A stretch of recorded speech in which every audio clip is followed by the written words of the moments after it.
Good afternoon, sir. Good afternoon, everyone. I am the next reporter and I'm going to discuss under emergency evacuation plan.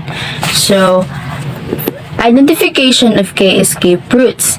In premises where members of the public or persons unfamiliar with layout of the premises are present, there should be means available to identify the key escape routes. They could include schematic drawings and, the most importantly, emergency escape and exit signs. So why do we have to identify those escape routes? It's because they provide a clear, safe way to evacuate a building in case of crisis or disaster. So there are elements of key escape routes.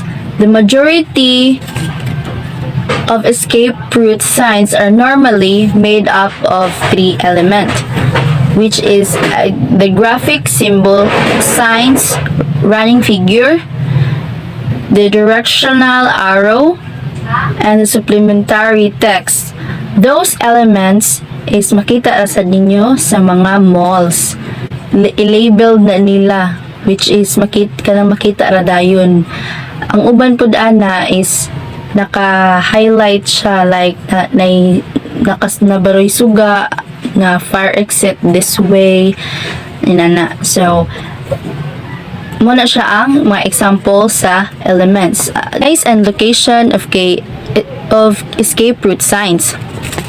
So, alternative exits such as emergency exits and any exits not in normal use should be clearly indicated, making sure that all the exits route in a building are well signposted and visible will give a feeling of security in an emergency.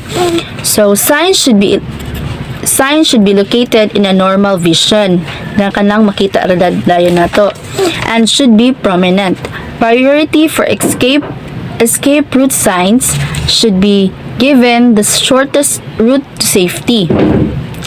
Nga dali ra sad mo makagawas ka nang mubuo ra inigawas ninyo na ano dayon mo sa safe na lugar. Then escape route signs should be displayed immediately above the exit opening, or if this is not possible, choose a position where the sign can be clearly seen. So mula gito ako gingon ganina na dapat ang exit signs dali ra ninyo makitaan para makatuodan mo asa mo gawas pag in case of emergency. The next one is fire wardens or marshals. A competent person who will be responsible to safeguard the safety of students should be nominated to implement certain fire safety measures, which include the implementation of the fire evacuation plan. So the general term used for these people are fire wardens or fire marshals. He should be someone who is well trained and have some knowledge of fire prevention and be able to identify possible fire hazards.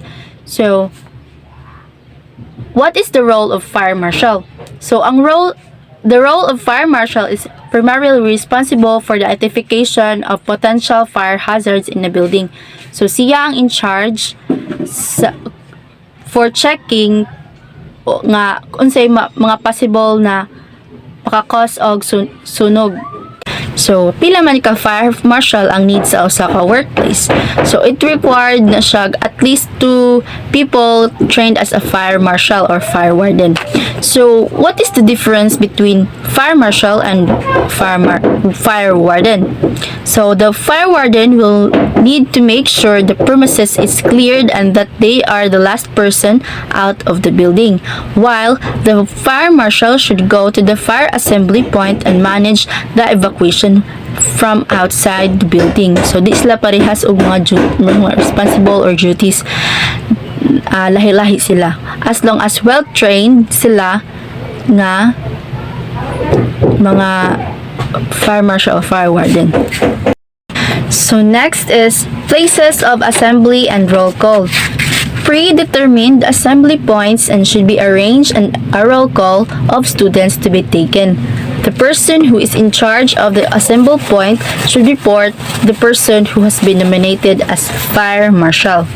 Usually, ang assembly point in case of emergency is kanang layo mo sa incident, like evacuation center, or kung naamoy madali-dali na lugar nga layo sa sunog is pwede rasad mo adto mo stay. Then, who is responsible of roll call? So,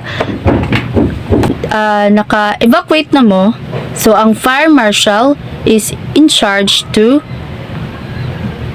give a roll call. So,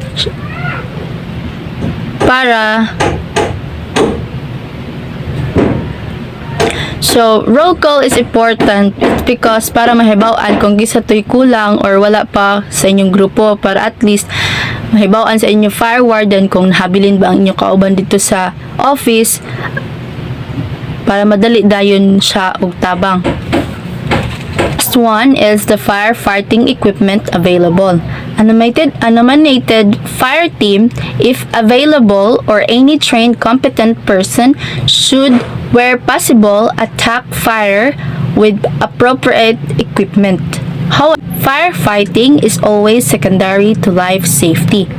So, dapat, kung kisa to yung mga fire team sa inyong group, sa inyong office, or sa inyong eskwelahan baron, dapat na may available na mag-provide sila available na mga equipment like fire extinguisher, fire hose, then kanang mga kasagaran nga ibutang sa mga mall, like mga fire suit, kung kisa to'y pwede nga person nga maka-in charge. What are the different types of firefighting equipment? So there are many different types of firefighting equipments. Some of this equipment can be used by anyone, while others must be operated by a member of the fire brigade. So, nailahi-lahi nga fire equipment, dili tanan magamit sa normal lang na tao nga without training. So, ang uban ana is operated by the fire brigade. So, firefighting equipment is the main firefighter equipment used to extinguish fires, including firefighting hose, portable fire pumps, fire hose reels, fire monitors, and firefighting nozzles, and then fire extinguishers. So, kasagaran magamit with anyone is those mga fire extinguishers. So, ang katong mga uban pa na mga fire equipment is ang pwede ra mo gamit ato is katong mga well-trained like mga firemen. Then, so those are the different types of firefighting equipment. And that is my report. So the next reporter will be Ginny Jean Castellano.